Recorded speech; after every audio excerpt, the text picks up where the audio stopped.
Hello friends, केम छो?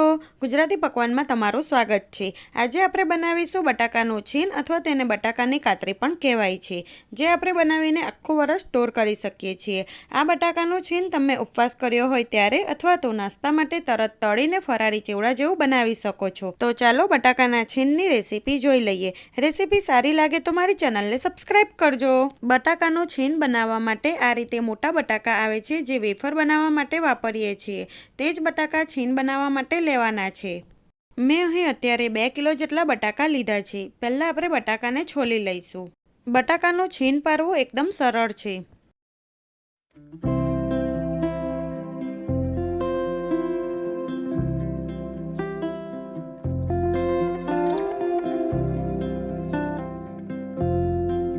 आ रीते GeM GeM बटाका छोलाय तेम पाणीमां नाखता जईशुं એટલે बटाका काळा ना पड़े। तो आपणे पहेला बधा बटाकाने छोली लईशुं। बधा बटाका छोलाई जाय पछी आपणे तेनी छीन पाडीशुं। हवे बटाकानुं छीन पाडवा माटे आ रीतनी मोटा कानावाળી छीनी आवे छे, तेनो उपयोग करवानो એટલે આપણું छीन થોડું મોટું અને એકદમ સરસ છૂટું પડે। તો બટાકો લઈ તેમાંથી લાંબી छीन પાડી લઈએ। આવી छीनी તમને માર્કેટમાં સરળતાથી મળી જશે અને આ छीनથી એકદમ સરળતાથી छीन બની જાય છે।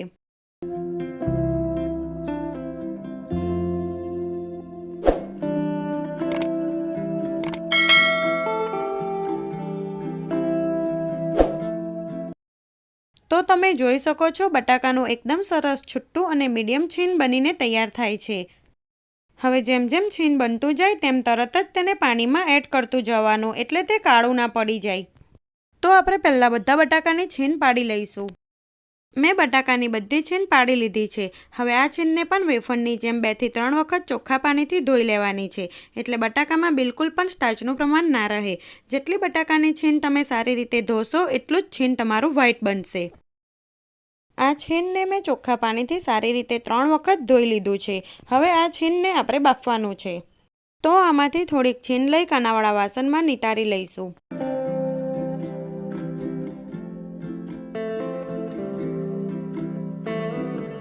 मैं तपेलामां પહેલેથી જ પાણીને ગરમ કરવા માટે મૂકી દીધું હતું।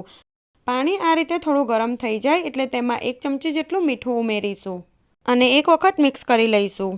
અહીં મેં સિંધુ મીઠું નાખ્યું છે એટલે ઉપવાસમાં આ छीन ખાઈ શકાય છે। પાણી સરસ ઉકળવા લાગ્યું છે તો તેમાં થોડુંક छीन ઉમેરી દઈશું। એક વખત छीनને સારી રીતે મિક્સ કરી લઈશું। બટાકાના छीनને 50% જેટલી જ બાફવાની છે, વધારે ના બફાઈ જાય તેનું ખાસ ધ્યાન રાખવાનું।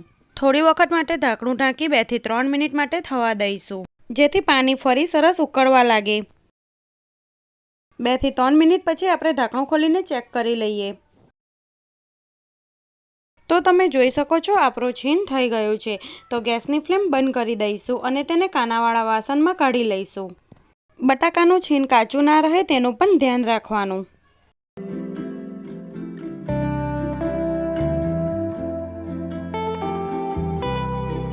હવે મેં જાડા પ્લાસ્ટિકને પહેલેથી જ પાથરી દીધું હતું, તો તેની ઉપર આ રીતે છૂટું છૂટું પાથરી દઈશું। આ બટાકાની छीनને વેફરની જેમ એક એક નથી સુકાવવાની।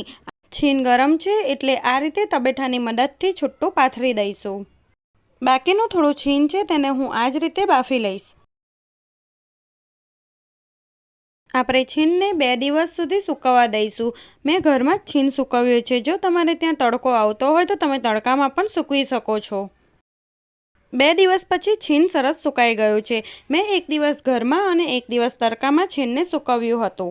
हूँ तमने छीनने फ्राय करीने बतावुं। मैं तेलने पहलेथी ज गरम करवा माटे मूकी दीधुं हतुं। आ रीतनुं तेल सरस गरम थाय पछी तेमां थोड़ीक बटाकानी छीन उमेरीशुं અને ગેસની ફ્લેમ મીડિયમ ટુ હાઈ રાખીશું। આ छीनને ફ્રાય થતાં વધારે સમય લાગતો નથી। આ રીતે छीन ઉપર આવી જાય એટલે તેને તરત જ કાઢી લેવાનું અને તમે જોઈ શકો છો આપણું छीन એકદમ સરસ વ્હાઈટ થયું છે।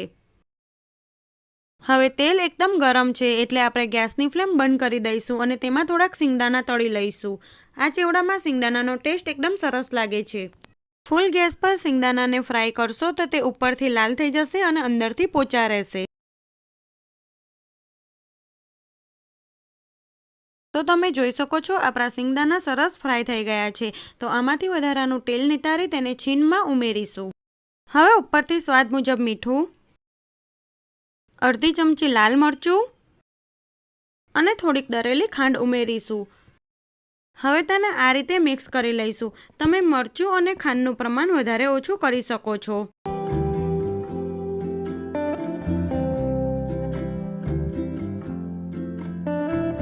તો બટાકાનું છીન અને તેનો ચેવડો બનીને તૈયાર છે. તમે બટાકાના છીનને આખું વરસ સ્ટોર કરી શકો છો. તો આ રીતે એક વખત બટાકાનું છીન તમે જરૂરથી બનાવજો. રેસીપી સારી લાગે તો મારી ચેનલને સબસ્ક્રાઈબ કરજો.